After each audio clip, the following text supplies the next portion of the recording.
quais são os principais fatores de risco relacionados à doença?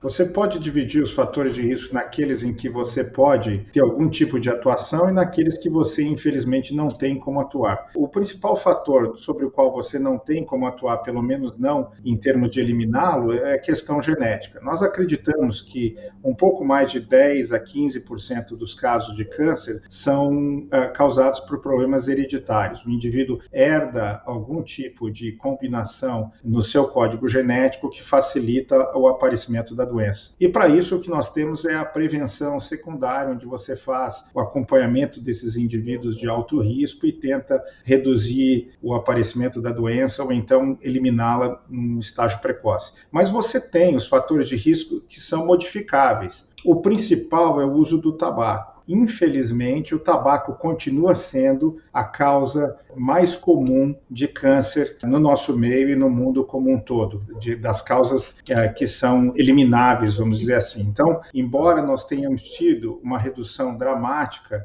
no uso de produtos associados ao tabaco no Brasil nas últimas décadas, nós vimos que esse processo ele meio que estagnou. Hoje nós temos até em certos grupos até um aumento no uso de produtos associados ao tabaco, então precisamos ficar atentos a isso. Outro fator de risco muito relevante é a obesidade. Pouca gente sabe, mas a obesidade está associada também ao aumento de diversos tipos de câncer. Tranquilizar a maior parte dos que estão nos ouvindo, nós não estamos falando de sobrepeso, nós estamos falando daquela obesidade em que o indivíduo tem um IMC acima de 30. Neste caso, há um aumento na incidência de certos tipos de câncer e isso está se tornando cada vez mais relevante no mundo, porque você sabe que hoje a obesidade é um problema a nível mundial. Outros fatores de risco que nós podemos mitigar é, por exemplo, a exposição a diversos tipos de vírus do HIV, o papilomavírus, o vírus da hepatite.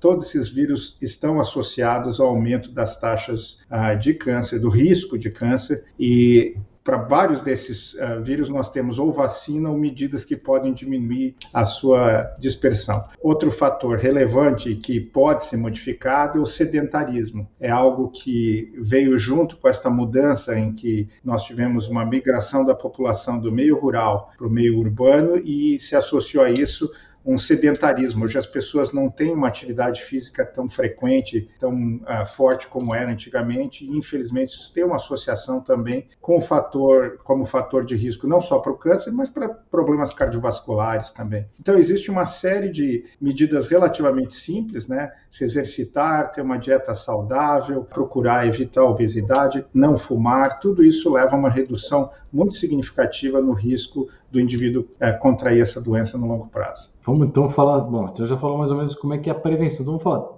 como é que é a prevenção. Então tem a prevenção primária, que é isso que falou, né? E tem a prevenção secundária, que é procurar os serviços de saúde para detectar precocemente, não é isso? Exato. A prevenção primária é quando você evita o surgimento do câncer. Então, estamos falando de não fumar, ter uma vida ativa, dieta saudável, evitar a contaminação por vírus, sexo seguro, tudo isso faz parte do que nós chamamos de prevenção primária. Existe, Ortega, a prevenção secundária, que é igualmente importante. E o que é a prevenção secundária? É quando você detecta uma lesão pré-maligna ou então uma lesão maligna no seu estágio inicial. O exemplo clássico da prevenção secundária é o Papa Nicolau. Quando o Papa Nicolau é realizado nas mulheres sexualmente ativas, rotineiramente, você tem uma redução dramática na incidência do câncer de colo uterino. Infelizmente, no nosso país, isso ainda é muito variável. Algumas regiões do país têm uma boa cobertura do exame do Papa Nicolau, mas nós temos diversas regiões do Brasil onde o câncer de colo uterino continua sendo um problema de saúde pública. Outro exemplo de exame de prevenção secundária que está disponível e nem sempre é utilizado é a mamografia. Muito importante que as mulheres, depois dos 50 anos, ou em alguns casos, depois dos 40 anos, comecem a fazer a mamografia de uma forma regular,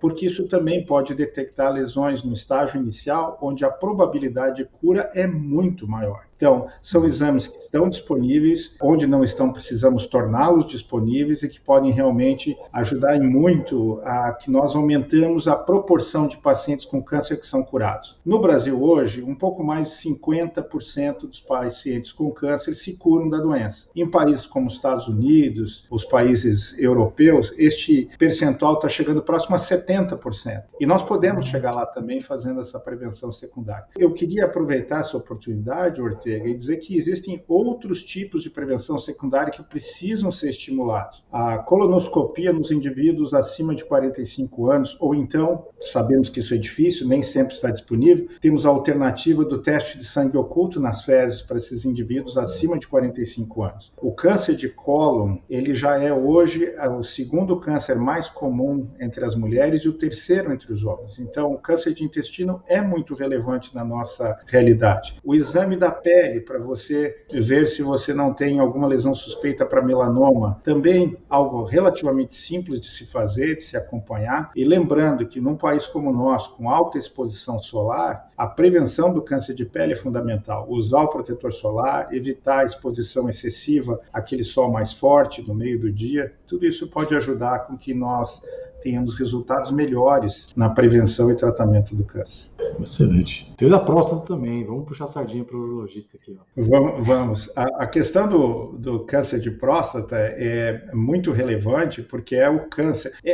E aí talvez a gente tenha que explicar, né, Ortega? O câncer mais comum é o câncer de pele não melanoma, mas esse é um câncer que tem uma altíssima taxa de cura, então nós tendemos a listar em primeiro para as mulheres o câncer de mama e o primeiro para os homens o câncer de próstata. Mais ou menos no mesmo nível, com mais de 50 mil casos novos por ano para cada um desses. Então, o câncer de próstata é extremamente relevante na nossa realidade. O teste do toque para os homens a partir dos 50 anos e para até mais jovens, se tiver caso de câncer na família, é algo que precisa ser disseminado e precisa realmente ser feito. Lembrando aí, né, Ortega, que o câncer de próstata, quando detectado precocemente, tem cura. Tem cura, nossa. As taxas de cura são muito altas nas fases iniciais. E quando está nas fases avançadas, daí complica muito. Eu acho que essa é uma realidade para grande parte dos tumores, não é isso? É isso. O que nós temos visto... Os principais pontos.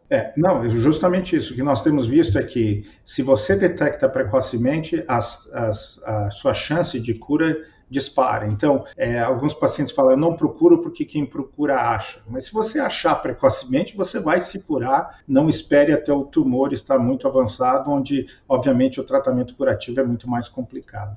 Você está gostando do canal Doutor Ajuda? Então se inscreva no canal. Para se inscrever, você tem que entrar na página do canal Doutor Ajuda no YouTube e clicar em se inscrever. Tá vendo esse sininho aí que fica aí do lado? Clique nesse sininho que automaticamente você vai receber os vídeos toda semana. Se você gostou desse vídeo que acabou de assistir, deixe seus comentários, curta e compartilhe com seus amigos e familiares.